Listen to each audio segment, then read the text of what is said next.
হাসরের ময়দান বাপ মামার বাড়ি না, শ্বশুর বাড়ি না। হাসরের ময়দান তামসার কোনো মাঠ না, খেলাধুলার মাঠ না। হাসরের ময়দান ওই ময়দান যে ময়দানের ব্যাপারে ইব্রাহিম আলাইহিস সালামের মতো নবী আল্লাহকে বলছে, আল্লাহ আমি জানি আপনি আমাকে বন্ধু বানাইছেন, আমি জানি আমি আপনার খলিল, ভয় লাগে মাওলা। রব্বি লা তুখজিনি ইয়াউমা ইউবআসুন। আল্লাহ হাসরের ময়দানে আমি ইব্রাহিমকে আপনি বেইজ্জতি করিয়েন না, আমার ভয় লাগে। ইব্রাহিমের মতো নবী এই দোয়া করছে কোরআনের আয়াতে।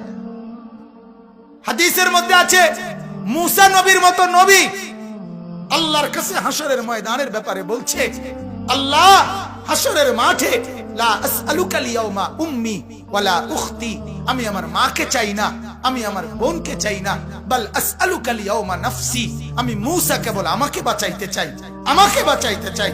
আল্লাহ আমাকে বাঁচান, হাসরের মাঠ আমার বড় ভয় হয়, হাসরের মাঠ আমার বড় ভয়। আল্লাহর নবী সাল্লাল্লাহু আলাইহি সাল্লাম বলেন, ইয়াকুব নবী নিজের চোখে দেখবে ইউসুফ নবী উনার ছেলে দাঁড়াইয়া আছে সামনে, এটা সেই ইউসুফ যার জন্য দুনিয়ায় কানতে কানতে চোখ সাদা বানায় লাইছে। সেদিন হাসরের ময়দানে নবী বলেন, একবারের জন্য ইয়াকুব নবী বলবে না যে আল্লাহ আমার ছেলেটার কি হবে, ইয়াকুব নবী বলবে, ইয়া রাব্বি নাফসি